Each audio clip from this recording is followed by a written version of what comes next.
જ્યાં જ્યાં સમૂહ લગ્નો થાય ત્યાં એક વાત કરજો, એ વાત કરજો કે તમે એને ટીવી નહીં આપો ચાલશે, ફ્રીજ નહીં આપો ચાલશે, હનીમૂનની ટિકિટો તો ન જ આપો, પણ એને એક શિક્ષણ આપજો કે સંતતિનું પ્લાનિંગ કેમ કરવું, એની 1.5 કલાક મને આપજો. અને જો એ સાંભળવા માટે તૈયાર ન હોય ને તો એને કાંઈ ન આપતા તમે એવા વ્યક્તિઓનો ઉપકાર કરવાની જરૂર નથી.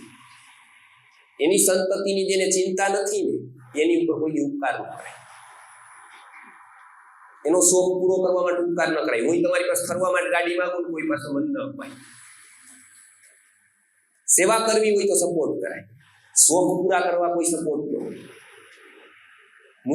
મૂર્છિત વ્યક્તિને કોઈ સપોર્ટ ન કરાય. એટલે અમે કહી છીએ કે તમે સમૂહ લગ્નો વાળા એનો ઉપકાર કરો, આપો બધું, પણ પેલા કમિટમેન્ટ લ્યો. તમારી સંતતિમાં તમે આટલું ધ્યાન રાખશો જેથી જીવનભર દુઃખી ન થાય. એક આપણી ભૂલ આવનારી સંતતિને ખૂબ જીવનભર પથારી વશ કરી શકે. એનું જવાબદાર કોણ? વ્યસન તો પોતે કરે પોતાને કેન્સર થાય, પણ આ તો પોતે કરે બીજો વ્યક્તિ આખી જિંદગી પથારી વસી એનો જવાબદાર કોણ? અને એ પોતે એટલો હેરાન થાય અને પછી તો કોઈ રસ્તો જ ન હોય. એટલે ખાસ આ કે આપણે ત્યાં નજીકમાં યુવાન યુવતી હોય તો ખાસ કે બાળકોના આવા રોગોથી બચવું જ જોઈએ, બચાવવા જ જોઈએ. અને એને કારણે અમારી આ મુવમેન્ટ છે કે સમૂહ લગ્નો જ્યાં જ્યાં થતા હોય ત્યાં કોઈ પણ પ્રકારનો ચાર્જ લીધા વગર, 1 પણ રૂપિયાનો ચાર્જ લીધા વગર અમારા ખર્ચે, અમારા સ્ટાફ સાથે, અમારા ટીમ મેમ્બરો સાથે અમે લોકો કરીએ છીએ. અને એને મેડિકલ સાયન્સની ભાષામાં સમજાવીએ છીએ કે તમે અત્યારે આટલું ધ્યાન રાખજો. અને આ તમને મને કહેતા દુઃખ અનુભવું છું કે આજે જે બહુ પછી કે માર્ચ મહિનો આવશે એટલે અમારા સેન્ટર ઉપર રાજકોટમાં સેન્ટર છે ગર્ભ વિજ્ઞાન કેન્દ્ર, ત્યાં એબોર્શન માટેની સલાહ લેવામાં આવી છે કે કોઈ ગાયનેકનો નંબર આપો કે એબોર્શન કરાવો. બરાબર, અમે એને સમજાવીએ. અને અમે જ્યારે હિસ્ટ્રી જોઈએ ત્યારે અમને લાગે કે ઓકે આ લોકોને તો આટલું પણ જ્ઞાન નથી કે ક્યારે ગર્ભ રખાય, ક્યારે શું કરાય, સંતતિનું શું મહત્વ હોય, આપણા જીનેટિક સાયન્સનું શું મહત્વ હોય, એને આહાર વિહારનું શું મહત્વ, એને કઈ ખબર નથી. આની સંતતિ સ્વસ્થ ક્યાંથી થશે? ને નહીં થાય સ્વસ્થ તો રાષ્ટ્રનું કલ્યાણ ક્યાંથી થશે? પાયો જ જ્યાં નબળો છે આપણો તો ક્યાંથી સ્વસ્થતા આવશે, ક્યાંથી રાષ્ટ્રનું કલ્યાણ થશે? ખાલી નારાથી તો નહીં થાય. એટલે આ ખાસ એક નિવેદન કરીએ છીએ, વ્યાયામ અને અતિશ્રમથી આરુષમાં બચવું, અતિ આરામથી બચવું. આપણું શ્રમપૂર્ણ જીવન હોવું જોઈએ. કામવાળીને 1 દિવસ રજા આપો ચાલુ પગારે, અને પોતાનું કામ જાતે કરો. પોતાનું કામ જાતે કરવાથી જે કસરત થાય છે, જે શરીરનું હલનચલન થાય છે ને એ શરીર માટે બહુ જરૂરી છે. પરસેવો નીકળવું સ્વાસ્થ્ય માટે બહુ જરૂરી છે. નહીતર મંથર નામનો જ્વર આયુર્વેદિક દ્રષ્ટિથી છે. આપણે હવે પરસેવો નથી નીકળતો એટલે છિદ્રો ખુલતા નથી, કેમ કે આયુર્વેદની રીતે 3 જગ્યાએથી ટોક્સિન આપણા નીકળે. એટલે 3 મળ ગણીએ, 1 મળ, 1 મૂત્ર અને 1 પરસેવો, શ્વેત. આખા શરીરમાંથી જો કોઈ નીકળી શકે ને ટોક્સિન તો 1 જ થી પરસેવો. કિડનીથી લઈને બીજા બધા અંગો છે મૂત્રવાહ સ્ત્રોતના, એમાં માત્ર મૂત્રમાં જવા વાળા ટોક્સિન્સ નીકળી શકે. આંતરડા ઇન્ટેસ્ટાઇનથી લઈ અને બીજા બધા અંગોથી જે નીકળે સ્ટમક સુધીના, એમાંથી માત્ર એવા ટોક્સિન્સ નીકળે છે એ મારથી. પણ આખા શરીરના ટોક્સિન્સ માત્ર પરસેવાથી નીકળે. અને પરસેવાથી બચવા માટે આપણે એસી ન થાય. એસી નાખ્યું તો 12 પરસેવો વળતો તો ગાડી એસી વાળી ફૂલ પ્રૂફ થઈ ગયા આપણે એસી વાળી. કે હવે તો કે હવે હોસ્પિટલો એસી વાળી કરી દીધી, ડોક્ટરની કેબિન એસી વાળી. હવે ક્યાંય સંજોગ જ નથી કે આપણને પરસેવો વળે. કામમાં વળતો તો કામવાળી રાખી દીધી. હવે કદાચ ખેતીમાં એવું થઈ જાય કદાચ કે ખેડૂતની બેઠો આવી રીતે ઇન્સ્ટ્રક્શન આપતો છે, રોબોટ ખેતી કરતો એને પરસેવો નહીં વળે. તો પરસેવો નથી વળતો એને કારણે ઘણા બધા રોગો થાય. એટલે દરરોજ એવું કરવું કે ક્યાંક ને ક્યાંક આપણા છિદ્રો ખુલ્લા થાય. એટલે આયુર્વેદે એક સરસ એક પ્રયોગ આપ્યો. આયુર્વેદે કીધું કે તમે સવારે મસાજ કરો, સવારે મસાજ કરો, અભ્યંગમ આચરે નિત્યમ. અભ્યંગ કરો એટલે ઘસાય, ઘસાય એટલે છિદ્રો ખુલ્લા થાય. છિદ્રો ખુલ્લા થાય પછી તમે સૂર્ય ઉગે ત્યારે પથારીમાં ન હોવા જોઈએ. સૂર્ય ઉગે ત્યારે આપણે 12 હોવા જોઈએ. ઉગતા સૂર્યના જે પહેલી 45 મિનિટના કિરણો છે એને હરિષ્ઠા કિરણો કહેવાય છે.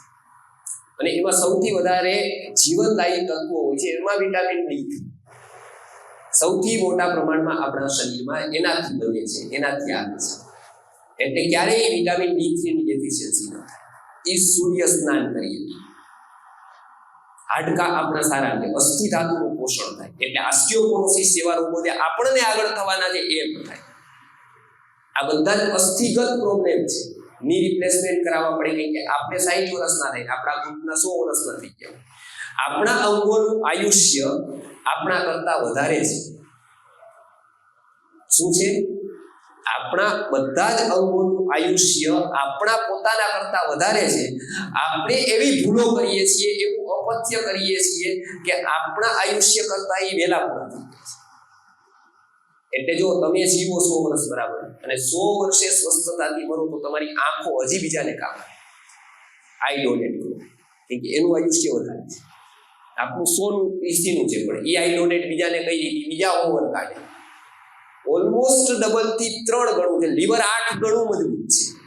લીવર 8 ગણું કુદરતે મજબૂત કર્યું, કેમ કે એમાં સૌથી વધારે ઇન્ફેક્શન લાગવાની શક્યતા છે. પણ એ 8 ગણું કુદરતે મજબૂત કર્યું ને આપણે 16 ગણો એટેક દારૂથી કર્યું. કુદરતને ખબર હતી આવું કઈ કરવાનું, સીધું આલ્કોહોલ જ નાખી. તો એ શું થાય છે એનાથી કે આપણા અંગો જર્જરિત થાય છે. એક ગર્ભાશય છે તો કે કેટલી બધી પીલ્સો લો તમે, મેન્સિસ આમ તેમ કરવાની, એ બહુ ઘાતક છે. ધાર્મિક ક્રિયાઓ માટે પણ એવી પીલ્સો ન લેવાય, ના પાડી દેવાય કે કાર્યક્રમમાં અમે નહીં આવ્યા. એ હોર્મોનારે છેડછાડ ન કરાય, એ બહુ સૂક્ષ્મ છે. એની રિધમ બેસાડવી બહુ કઠિન પડે. મારું એક પ્રવચન પણ તમે અડધેથી રોકો ને તો એવો સ્પાર્ક પછી નો આવે, જોજો રિધમ તૂટી જાય. તો હોર્મોનની તો કેટલી સૂક્ષ્મ રિધમ હોય, એ મુજબ એ ગોઠવતું હોય. એની બદલે તમે 5 રૂપિયાની ગોળી લ્યો કે 5 જ રૂપિયાની છે, કે આપણે બધી જગ્યાએ પૈસાનો જ હિસાબ કર્યો. લોકોને કઈ દવા લઈ લીધી કે હવે 2 રૂપિયા હું લઈ લ્યો ને તાવ આવ્યો, પણ પેરાસિટામોલ નો લેવાય, મફત હોય તોય નો લેવાય. એવી રીતે હાથે ડોક્ટરની સલાહ લેવાય, કયા પ્રકારનો તાવ છે, કેવી રીતે ને ક્યાં એમાં કન્ડિશન છે. નકર અત્યારે તરત તાવ મટી જાય, પણ પછી જે થાય ને એ બહુ ઘાતક થાય. કેટલીક દવાઓની સાઈડ ઇફેક્ટ લ્યુકેમિયા થઈ જાય, બ્લડનું કેન્સર થઈ જાય સીધું. અને આપણને ખબર જ નહીં, 1 વર્ષે કોઈ પણ પ્રકારના રોગો ગંભીર થતા જાય. આપણને બ્લડના, કિડનીના, સ્ટોન કેટલા બધા થાય. એમાં જે સર્જરી માટે એનેસ્થેસિયા આપવામાં આવે, એમાં પાછી એટલી જ રિસ્ક ઊભું રહે, એટલું જ એક શરીરનું તંત્ર આખું બેહોશ કરવાનું છે. એટલે મારે આ હોલ અપ ટુ એન્ડ ખાલી કરી દેવાનું છે અને આનો આખો કલર ઉખેડવાનો. આવી વસ્તુ છે એનેસ્થેસિયા. તમારા એક કનેક્શન કટ થાય. ઓપરેશન એ સાધારણ ઘટના નથી, તરત સીવી દીધું એવું નથી. એની ઉપર જે પ્રોસેસ થાય ને, pre and post, it is very risky for our health. આ તરત નથી આપણે જેમ કપડું શાંત કાપી દીધું, શાંતિ દીધું, એવું નથી. પણ આજે મારે દુઃખ સાથે વાત કરી દેવી કે આપણા શરીરને જરૂરિયાત ન હોવા છતાં હોસ્પિટલને જરૂરિયાત છે, એટલા માટે ઓપરેશન થાય. કે એવડી મોટી કરી દીધી છે હોસ્પિટલો અમારા ઘણા બધા ટ્રસ્ટોએ કરી દીધી છે કે એને ચલાવવા માટે માણસને દર્દી કરી દેવો. દર્દીને માણસ નથી કરતા, માણસને દર્દી કરી દે છે, તો જ ચાલે એમ છે. એટલે સાચી વ્યવસ્થા આયુર્વેદ છે. તમે ડિસેન્ટ્રલાઇઝ વ્યવસ્થા ઉભી. આયુર્વેદ એવું કહેતું હતું કે ધનિકો ક્ષોત્રિયો રાજા નવી વૈદ્યસ્તુ પંચમ તે યત્ર વર્તન્તે ન તત્ર દિવસમ વસે. આ 5 માંથી 1 નો હોય ત્યાં 1 દિવસ નો એવું ખતરો છે. તો એમાં વૈદ્ય એક જોઈએ કે જે સમાજનું દિશા નિર્દેશન કરે કે ભાઈ કેવા અવસ્થામાં દવા લેવાય, કેવી અવસ્થામાં ન લેવાય, આયુર્વેદના ઔષધો કેવી રીતે લેવા. અત્યારે તાવ આવશે આપણે તો ખાસ કરીને ધ્યાન રાખવાનું કે પાણી ઉકાળીને ઠંડુ કરેલું પીવાનું, દહીં નહીં ખાવાનું, મૂળા જેવા તીખા દ્રવ્યો નહીં ખાવાના, રાત્રે સમયસર ઊંઘી જવાનું, આઈસ્ક્રીમ નહીં જ ખાવાનું, બરાબર ને? થોડીક ઠંડક થાય એટલા માટે આપણે રાત્રે ખાઈ કેટલાક લોકો જમીન કે થોડું ઠંડક કરે. પણ અગ્નિ છે એ જીવંત છે. આયુર્વેદે આપ્યું છે કે અગ્નિ રક્ષતી રક્ષિતા. અગ્નિનું જે રક્ષણ કરે છે એનું રક્ષણ જિંદગી આખી અગ્નિ કરે છે. એ અગ્નિ મંદ કરે એવા ઠંડા પદાર્થોને અતિશય, બરફ છે, આઈસ્ક્રીમો છે, એ અતિશય ઠંડા પદાર્થો, એ અગ્નિ માંદ્ય કરવા વાળા છે, એને ન ખવાય. મહેમાન નહીં ન ખવાય. અમને ઘણા આગ્રહ કરે રાત્રે 11 વાગે કાર્યક્રમ હોય તો કીધું અમને લેવા દો હવે. તો આપણા કાર્યક્રમોમાં ક્યાંય પણ એવા આહાર દ્રવ્યો ન હોય જે બીજાનું સ્વાસ્થ્ય બગાડતા હોય. એ અંદર જે શું કરી આપણને નથી ખબર. અતિ ઠંડુ છે એ ન લેવાય. કાકડા હોય તો ત્રીજે દિવસે ખબર પડી આઈસ્ક્રીમે શું કર્યું. સીધા ટોન્સિલ્સ ફૂલી જાય, ખબર છે તમને? કફના રોગો હોય તો તરત જ ખબર પડે, ટીબી હોય તો તરત જ ખબર પડે, લંગ્સમાં ઇન્ફેક્શન હોય તો તરત જ ખબર પડે. પણ આ તરત ન ખબર પડે. એટલે એવા આહાર દ્રવ્યો આપણા ક્યાંય પણ ન હોવા જોઈએ જે નુકસાન કરતા હોય. સમય ખાસ જોવાનો. રાત્રે આગ્રહ ન જ કરાય કોઈને કોઈ પણ વસ્તુ ખાવાનો, કે રાત્રિ ખાવા માટે છે જ. અને આનું હું આ બાબતમાં ખૂબ તીવ્ર બની ગયો. પેલા સોફ્ટ હતો. પેલા લોકોને કહેતો હતો કે ભાઈ હું જો આ લખીને દેતો હતો, જેમ બીજા વૈદ્યો દે છે ને, આખું પતાકું દઈ દે, આરામ કોઈ વાત નહીં પછી માયરા દે, આ ખાવું ના ન ખાવું બરાબર એ મૂકી દે ફાઇલમાં. પણ પછી હું એગ્રેસિવ થઈ, કેમ કે મેં એક વસ્તુ જોઈ. મારો એક અનુભવ, હું જ્યારે અમદાવાદથી અહીંયા રાજકોટ આવ્યો સંસ્થા સંભાળવા, ત્યારે મારે થોડા દિવસ મારા એક સંબંધિત ત્યાં રહેવાનું, 15-20 દિવસ મારે રહેવું, કે ત્યાં સુધી સંસ્થાનું કામ ચાલતું હતું અને એ થઈ જાય એમ હતું. એટલે હું સીધું શિફ્ટ થવાનો હતો ત્યાં. એટલે હું 15-20 દિવસ ત્યાં રાજકોટમાં મારા સંબંધીને ત્યાં ગયો, એની દિનચર્યાને જોઈ. કે મહેમાન થઈને ગયા છીએ એટલે આપણું તો કંઈ કરાય નહીં. મને 7 વાગે જોશે એવું ન કહેવાય. એ તો એનો સમય હોય સાચવવાનો, તો જ એને અતિથિ કહેવાય. બાકી તો અતિથિ નો કહેવાય ભાઈ મારે આ જોઈ આ જોઈ આ જોઈ, તો આપણે ભારરૂપ થઈ જઈએ. મેં જોયું કે આયુર્વેદ વ્યવહારમાં બહુ માને છે. એમ કહે છે કે તમને અતિથિ થતાંય આવડવું જોઈએ, એની પરિસ્થિતિ પણ ધ્યાનમાં રાખવી જોઈએ, માનસિક રીતે સદભાવ પણ એનો જળવાઈ રહેવો જોઈએ, એનું પણ મારે કાર્ય કરતા હોય ધ્યાનમાં રાખવું. 11 વાગે અમે બહારનો પ્રવાસ કરીને આવીએ, એક ઘરે જઈએ, અમદાવાદ પહોંચીએ, કેમ કે ખૂબ પ્રવચનો હોય. હવે 11 વાગે પહોંચીએ, અતિશય ભૂખ લાગી રહી, પણ બેનને ઊંઘ આવતી હોય, એમને ખબર છે કે ટીવી જોઈને થાક્યા હોય 2 કલાક, કે બીજો થાકતો હોય છે નહીં, થાક લાગવાનું એક જ છે, જોઈને થાકીએ ટીવી. એટલે ઊંઘ આવતી. હવે એ પૂછીએ, એ વ્યવહાર ખાતર પૂછતા હોય. અંદર તો એવું ના પાડે જ, પણ ઘરવાળા દબાવ કરતા હોય, પૂછો આ ક્યાં છે રાત્રે 11. એટલે એમને પૂછે કે તમે ભૂખ લાગી હશે તો બનાવું છું.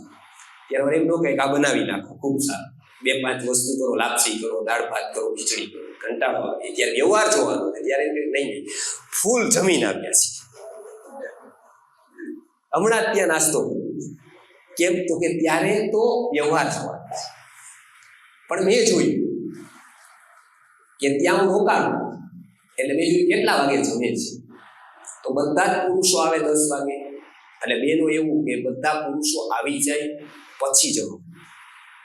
હવે જોજો કે ઓલા બીઝી હોય એટલે એ ભૂખ ભૂલે, આને ભૂખને ભૂલાવે, આવેગને રોકવું પડે, બરાબર. અને એ એક ભ્રાંતિ મગજમાં કરી કે પ્રેમની નિશાની પાછી, બરાબર. હારે જમવું એવી કોઈ પ્રેમની નિશાની નથી. એ પ્રેમ આપણને હેરાન કરી દે. એટલે હરેકની ભૂમિકા અલગ અલગ હોય, બરાબર. અમીને એવો ઘરના વાળા 20 વિદ્યાર્થીઓ કે ગુરુજી જમે પછી જમું, અડધા ભૂખે ભરી જાય કે હું તો જાઉં 12 વાગે, બરાબર. તો એવા નિયમ અત્યારે ન ચાલે. એક કાળે હતા, પ્રવાસનો ધંધો નજીક હતો, એ કાળ એવો કે શિષ્યો પેલા ગુરુને કહેતા તમે જમી લો, પછી હવે આ લોકો કરે અડધા મરી જાય ભૂખથી. એટલે હવેના કાળમાં કેવું હોય કે સમય જ નથી, બરાબર. તો બહેનોએ ખાસ જમી લે. કેમ તો કે પુરુષો તો બીજી હોય એટલે ભૂખ ભૂલી જાય, એને ધંધો મહત્વનો હોય. તો ત્યારે તો એ નીકળી ન શકે, પણ તમે જો લાંબા સમય સુધી એવી રીતે ભૂખ્યા રહ્યો તો ભૂખનો આવેગ રોકાય. ભૂખનો આવેગ રોકાય એટલે અગ્નિ જ્યારે તીવ્ર હોય ત્યારે તમે ભોજન ના આપો એટલે ક્ષય થાય, મેન્સિસની તકલીફો થાય, પેટની તકલીફો થાય. એટલે ખાસ કરીને મેં પહેલું જોયું, એટલે મેં એમને સૂચન કર્યું કે અત્યારે જે ભોજન છે ને એ લોકોને એવું પાડો કે વહેલા આવે ના આવી શકે, તમારે જવું ગરમ ગરમ. તો કે ના ના એવું ન હોય, ગરમ ગરમ અમે કેમ જમી શકીએ, ભાવ સારો, પણ નોલેજ શરીરનું નહીં. ઘણી બધી વાર સમજાવ્યા કે તમે સમયે જ. હવે 10 વાગે આવીને પાછું જમવાનું થાય, બધા જમી લઈએ 11 વાગે, ત્યારે ઓલા બીજા બધા દુકાનો બંધ કરીને, ઓફિસો બંધ કરીને પાછા રાત્રે આવે મળવા માંગે, અને મળવાનું ચાલે 12-1 વાગ્યા સુધી. બધા સામે ક્રિકેટ ચાલુ હોય, ટીવી ચાલુ હોય, છોકરાઓ આમ તેમ રમતા હોય, એ આરામથી બેસીએ બધા. પછી કે ચા મૂકીએ, ત્યાં ચા, પછી બે પાછા ચા નો પીતા એના માટે આઈસ્ક્રીમ આવે. તો કેટલાક ભાગ્યશાળી બે કે થોડુંક ચાનું ટેસ્ટિંગ થઈ જાય અને પાછા આઈસ્ક્રીમ ખવાઈ જાય, ઠંડુની સાથે અને ગરમ.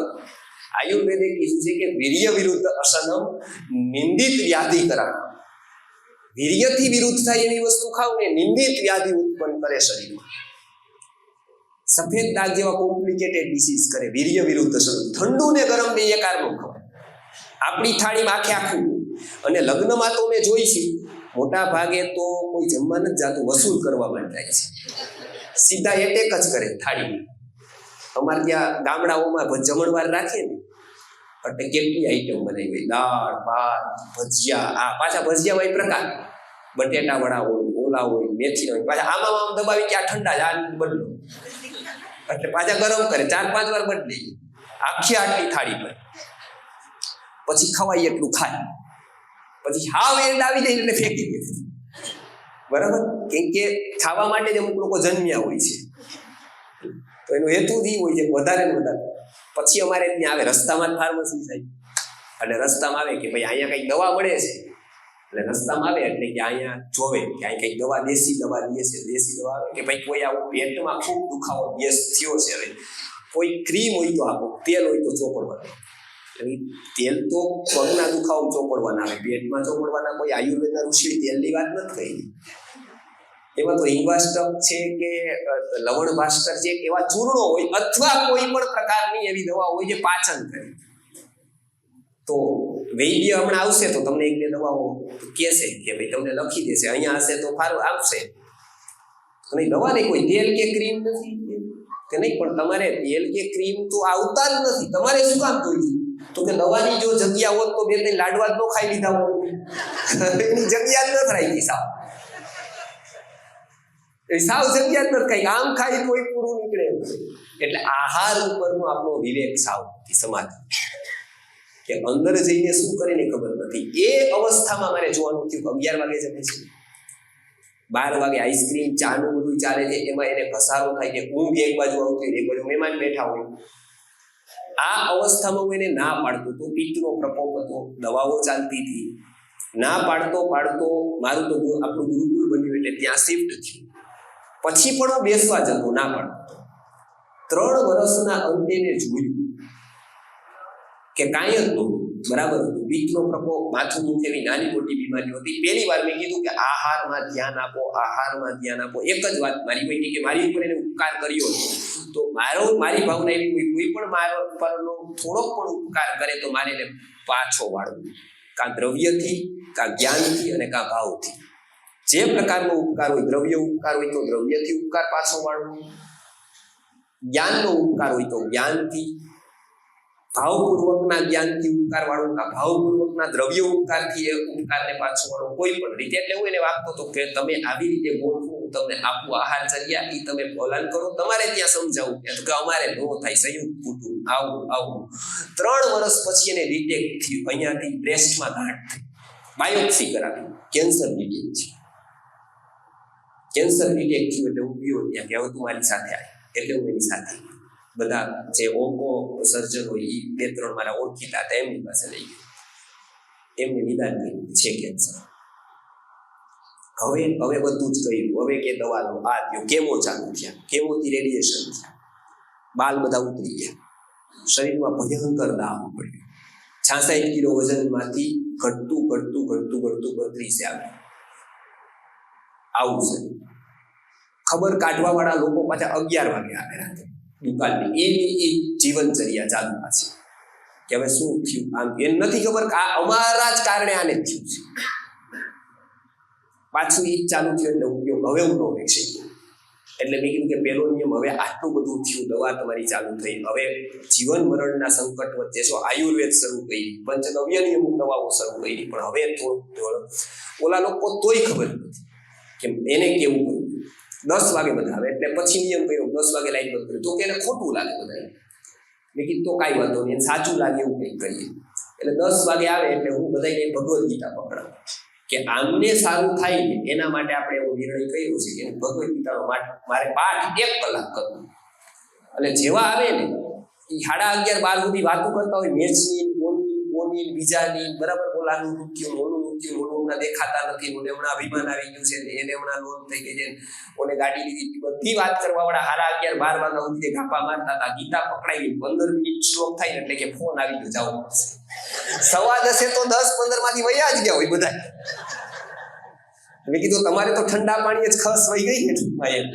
એટલે આ આઈડિયો તમે પેલા કર્યો હોત ને તો ઘણા રોગોથી બચી જાય. હું તમને આટલું કહું છું, તમારે કાંઈ પણ થાય ને તો કાંઈ પણ ગીતા કે કાંઈ વાંચતા હોય, ગાયત્રી ચાલીસા, હનુમાન ચાલીસા, જે એ પકડી લેવી. મારે નિયમ છે 10 વાગે.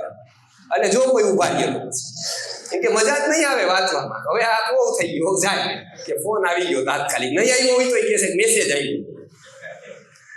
આપણી આહારચર્યા આટલી પકડી, એને કારણે આવા રોગ થયા. 3 વર્ષ પહેલા મને ખબર હતી, હું સામે જોતો હતો કે આની દિનચર્યા એવી છે કે આમાં રોગ ન થાય તો નવાય છે, થાય તો કાંઈ આશ્ચર્ય જ નથી. આટલા બધા કેન્સર આ ન થાય તો જ આશ્ચર્ય છે. આયુર્વેદમાં કીધેલું એક પણ સૂત્રનું આપણે પાલન જ નથી કરતા.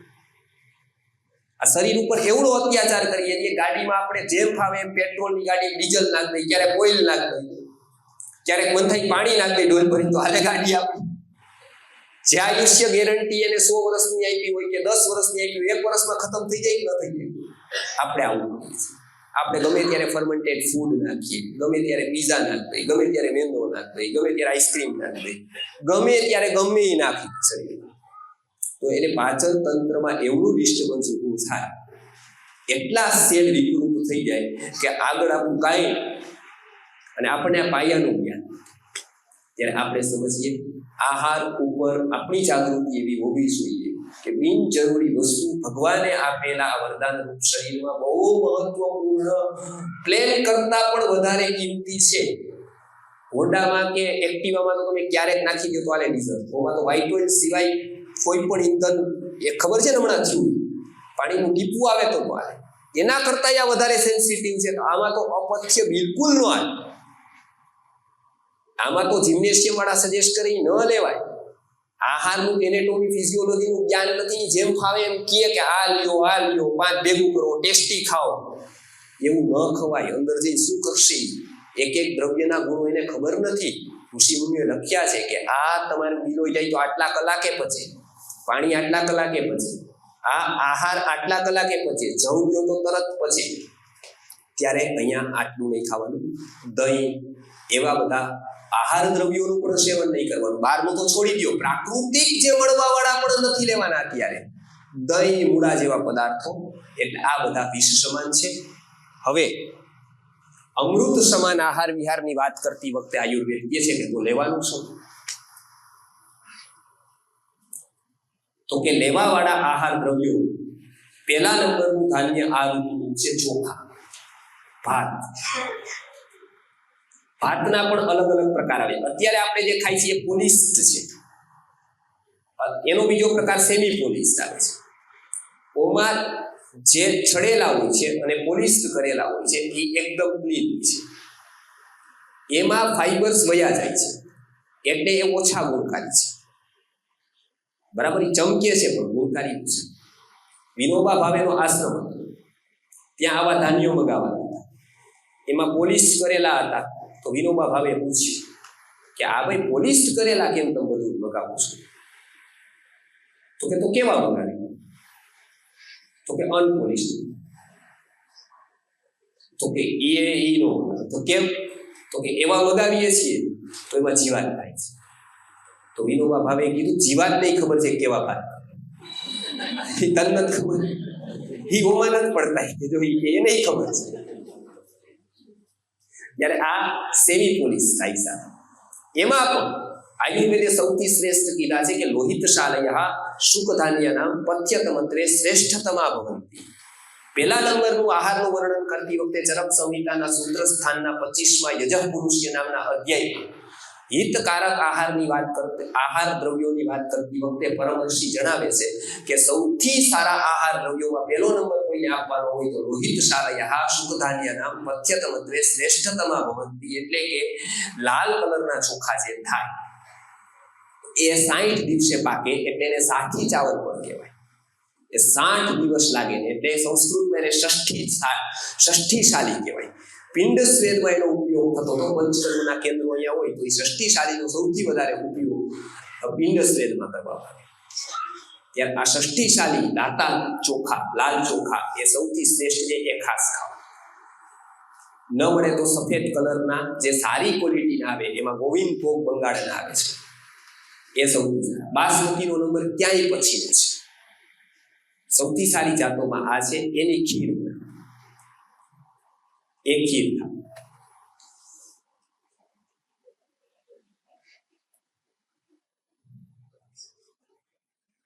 શ્રાદ્ધમાં પણ એટલે ખીર ને ભાત ને ઊંધું રાખવાનું.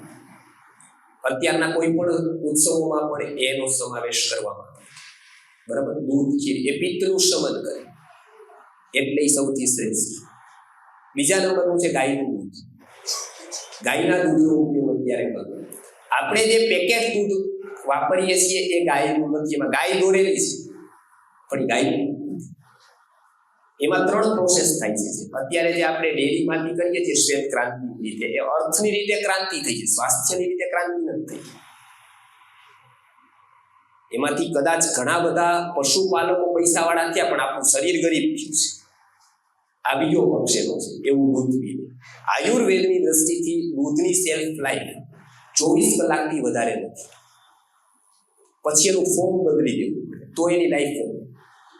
દૂધનું દહીં કરો તો લાઈફ વધી જાય, દહીંનું માખણ કરો તો લાઈફ વધે, માખણનું ઘી કરો તો વધી જાય. એટલે આયુર્વેદે આ ગુણાત્મક પરિવર્તનનો સિદ્ધાંત ત્યાં કામે લગાડ્યો છે. 24 કલાકથી ઉપર જાય એટલે દૂધ પોતાના ગુણો ખોઈ બેસે છે. સમાંતર દ્રવ્ય સાથે પડે છે કે વિરુદ્ધ દ્રવ્ય સાથે પડે છે તો પણ દૂધમાં પરિવર્તન થાય છે. અત્યારે આપણે જે દૂધ પીએ છીએ એમાં 3 પ્રોસેસ થાય છે. તો પેસ્ચ્યુરાઇઝ થાય છે, સ્ટરલાઇઝ થાય છે અને બ્લીચ થાય છે. આપણને ખબર શું થાય છે કે આપણે ક્યારેય જોયું છે, પણ આ દૂધની પ્રોસેસ છે. એટલે એવું દૂધ ન પીતા ગૌશાળાવાળા આવ્યા છે. અહીંયા સરિતા ફાર્મથી પણ શાકભાજી ઓર્ગેનિક આવ્યા છે. તો આપણે ઝેરમુક્ત શાકભાજી જ્યાંથી મળે, ભલે થોડા ખાઈએ, અઠવાડિયામાં 2 વાર જ શાક કરીએ, પણ નેચરલ ઓર્ગેનિક જે લોકો દવા નથી વાપરતા ખેડૂતો એની પાસેથી લઈને ખાઈએ તો આપણને એકદમ કેન્સરના કેટલાક કારણો તો આપણે નિવારી શકીએ એવા છીએ નહીં. એ તો અનિવાર્ય છે, એ આપણામાં ન જાણતા આવી જ જાય છે. પણ નિવારી શકાય એવાને તો નિવારી, શાકમાં નિવારી શકાય. 1-2 વાર જ કરીએ, અઠવાડિયામાં 2-3 વાર કરીએ, દરરોજ ન ખાઈએ. મગ ખાઈએ, બીજા બધા ખાઈએ, શાકની જરૂરિયાત 2-3 વાર છે એ ખાઈએ, ઋતુ ના ખાઈએ. તો એ અહીં આવ્યા છે, આપ જોજો સરિતા ફાર્મથી. તો અહીંયા એ શાકમાં 2-3 અત્યારે ખાસ શાક ખાવામાં તો કે દૂધી સૌથી શ્રેષ્ઠ. પરવળ, જીવંતીની ભાજી, ચરમ સૂત્રમાં છે કે જીવંતી શાકમ શાકાના. બરાબર, કે જીવંતીનું શાક, જીવંતીના પત્તાની ભાજી ખાવ એટલે આંખોની તકલીફ ન પડે. અત્યારે જીવંતી ખરખોડી પ્રાણ જીવનભાઈ કાલરિયા બધાને આપે છે, ફ્રી ઓફ આપે છે બધાને.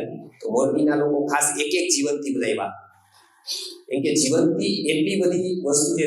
એ શું છે કે સ્તન્ય વધારે છે અને ખાસ આંખોનું તેજ માટે બહુ સારી છે. આંખોના રોગો માટે આયુર્વેદમાં જીવંતીનું બહુ વર્ણન કરવામાં આવ્યું છે. અત્યારે એ શ્રેષ્ઠ છે જીવંતિકા, એટલે કે ખરખોડીની ભાજી. પછી તો કે બીજા બધા જેટલા પણ શાકો છે એમાં સુરણ, બટેટાની બંને સુરણ ખાવાનું અત્યારના ઋતુમાં છે. નવરાત્રીમાં 7 દિવસ જ્યારે પાયલ્સની બીમારી હોય એના માટે સર્વશ્રેષ્ઠ 2 વસ્તુ છે. એક તો છાશ ગાયના દૂધની અને એક સુરણ. આ 2 ઉપરી રે 9-10 દિવસ તો પાયલ્સના ભયંકર દુખાવા મટી જાય અને પાયલ્સની પણ મોટા ભાગની શક્યતા છે કે એ મટી શકે. વધારે પાયલ્સ હોય તો આયુર્વેદની એક સર્જરી થાય છે જે વર્ષો પહેલા સુશ્રુત સંહિતામાં કીધેલી હતી, પણ એને પાછી ડોક્ટર દેશપાંડે સરે બનારસ હિન્દુ યુનિવર્સિટીમાં પાછી જીવંત કરી હજારો પ્રયોગ પછી. અને મેડિકલ સાયન્સમાં બધી સર્જરી કરતા એનો પ્રથમ ક્રમાંક અત્યારે આવેલી ક્ષારસૂત્ર છે. ક્ષારસૂત્રથી પાઇલ્સનું ઓપરેશન કરાવો તો બીજી વાર પાઇલ્સ નથી થતા. તો આ ખાસ ધ્યાન રાખવાનું કે આમાં સુરણનો પ્રયોગ અત્યારે વધારે કરવાનો.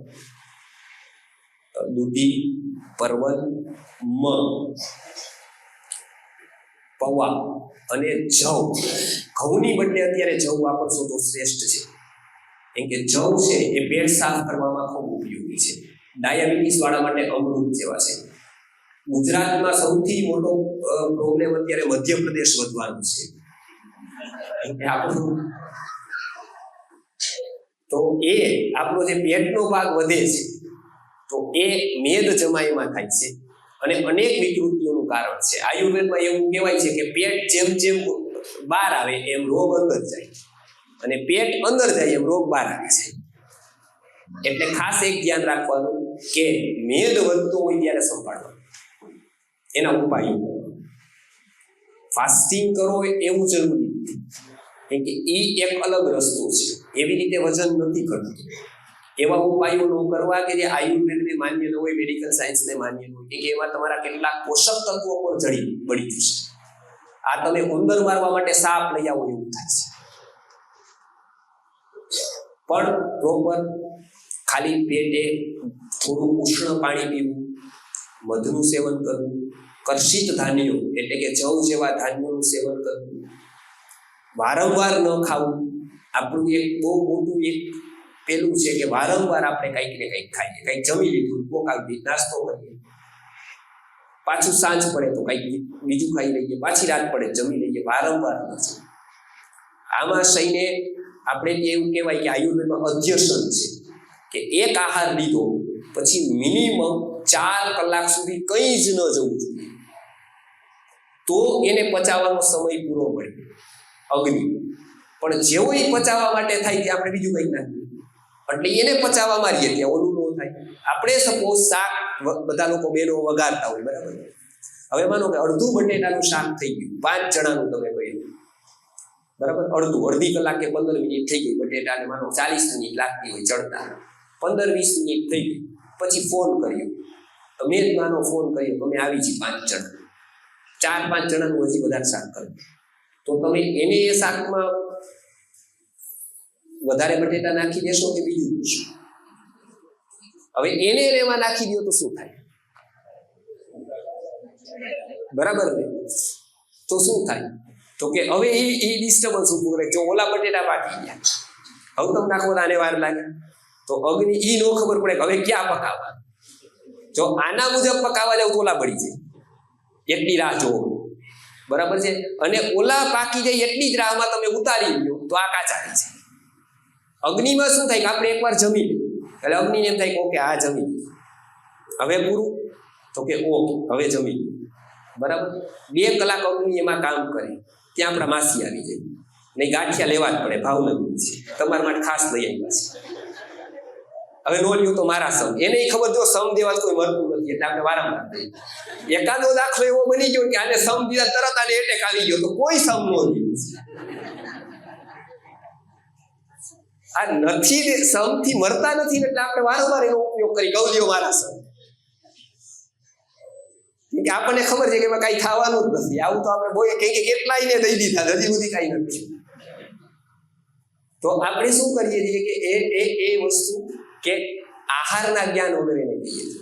એટલે કે હાલો લઈ લેવો, તો કે થોડી ચાય લીધી હવે આવે તો અગ્નિ એક કામ હજી પૂરું ન કર્યું હોય ત્યાં આપણે બીજું કામ સોંપી દઈએ, બરાબર. એટલે ઓલું પચવાનું બાકી રહી જાય, એટલે ગેસ થાય, એસિડિટી થાય. પછી આપણે ગેસ એસિડિટીની દવા કરીએ, આ બંધ ન કરીએ પાછું.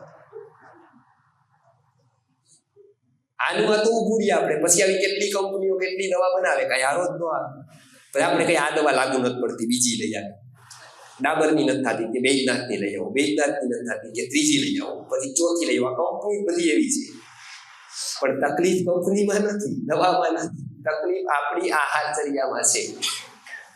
ઓલા કહેતા હતા ને કે ભાઈ આપણે પેલું ખીલી લગાડતા હતા, તો કે ખીલી લગાડતા હતા તો કે ભાઈ લાગતી નથી, તો એ કે આ છે ને ખીલી છે ઉલટી લગાડતા હતા, બરોબર કે ભાઈ પેલો ભાગ પેલી બાજુ, લોક પોતાની બાજુ, તો એમ લગાડતા જતી જ નથી કે બાકી તો હું એકવાર કરું ત્યાં વહી જાય, અંદર વહી જાય દિવાલમાં. તો પેલા એ કીધું કે આ ખીલી જે બનાવે છે ને કારખાના વાળા, એનામાં બુદ્ધિ જ નથી, એને ઉલટી જ બધી કાઢેલી છે. તો આ બધી જ ઉલટી છે કે નહીં, તો કે હા. તો એનો એક મિત્ર હતો, એ પણ તાર્કિક હતો, એ ક્યાં ઉલટી નથી, આ સામેની દિવાલ છે, એને બે લઈને સામેની દિવાલમાં લગાડી દીધી, ત્યાં જરૂર જ નહોતી. બરાબર છે. શું થયું છે કે એ દિવાલો બદલે છે, ખીલી નથી બદલતા. આપણે દવાઓ બદલીએ છીએ, આહાર નથી બદલતા. આપણે એ જે દિવાલ ચેન્જ કરવા જવાની જરૂર નથી, ખીલી ચેન્જ કરી દો, આહાર બદલી દો. એ કારણ છે આ આહારમાં ચેન્જ કરો દરરોજે દરરોજ. અધ્યસન તો નથી ને 4 કલાક કંઈ જ લેવાનું, એકવાર આહારમાં જમી લીધું પછી કંઈ જ લેવાનું નહીં, તો અગ્નિને પૂરો સમય મળે પચાવવાનો. એક વસ્તુ પચાવી દે અગ્નિ. એટલે ભગવાને પણ ગીતામાં આમ શું કેવું જોઈએ, કંપનીમાં મુખ્ય કોણ હોય, ડાયરેક્ટર હોય ને, એમ આપણી કંપનીમાં મુખ્ય કોણ છે, બ્રેઇન છે ને, ઈ જ છે ને. કંટ્રોલર કોણ છે, ઈ જ છે ને. પણ ભગવાને ગીતામાં એવું ન કીધું કે હું બ્રેઇન છું શરીર, એમ કીધું કે અહમ વૈશ્વાનરો ભૂત્વા પ્રાણીનામ દેહમ આશ્રિતઃ પ્રાણાપાન સમાયુક્ત પચામ્યન્નં ચતુર્વિધ. એમ ન કીધું હું બ્રેઇન છું, એમ કીધું કે હું અગ્નિ છું. મારી વિભૂતિ ક્યાંય જોવી હોય આખા શરીરમાં તો અગ્નિમાં છું, અગ્નિના કામમાં છું. એટલે આયુર્વેદે હંમેશા એક વાતને મહત્વ આપ્યું છે, અગ્નિને આપ્યું છે. એટલે પેલું કે અધ્યસન ન કરવું, એકવાર ખાધા પછી 4 કલાક કાંઈ ન ખાવું, મેક્સિમમ 7 કલાક ભૂખ્યું રહેવું. 7 કલાક પછી આહાર દ્રવ્યો. કેવા આહાર દ્રવ્યો? તો કે આ ઋતુની વાત કરીએ તો શાલી ચોખા, મગ, જવ, મધનું સેવન આ ઋતુમાં કરી શકાય. કાળી દ્રાક્ષ આ ઋતુમાં ખાઈ શકાય. પરવળ અને દૂધી જેવા શાકો ખાઈ શકાય. આ બધી જ વસ્તુઓ ખાઈ શકાય. દૂધ, ખીર જેવા વ્યંજનો આ ઋતુમાં ખાઈ શકાય. તો આ ઋતુમાં આટલી વસ્તુઓ આપણે ખાઈ શકાય. મગનું ખાસ સેવન કરવું, બાફેલા, પાણી. એ માંદા માટે નથી, માંદા ન પડીએ એના માટે છે. આપણે ખાલી માંદગીમાં જેનો ઉપયોગ કરી, ડોક્ટર કે મગનું પાણી આપજો, બરાબર. તો આટલા આહાર દ્રવ્યો આયુર્વેદે આહારચર્યા બતાવેલી છે. હવે પછી આયુર્વેદનો ઔષધ ક્રમ શરૂ થાય છે. બ્રેક રાખવી છે કે ચાલુ જ રાખવું?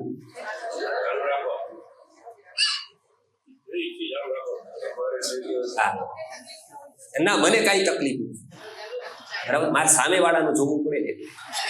મારું તો દરરોજનું છે, ઇનિંગો દરરોજ રમવાની જ છે. તમારું ધ્યાન રાખવું પડે મારે, કેમ કે મારે બીજી વાર તમને લઈ આવવા છે.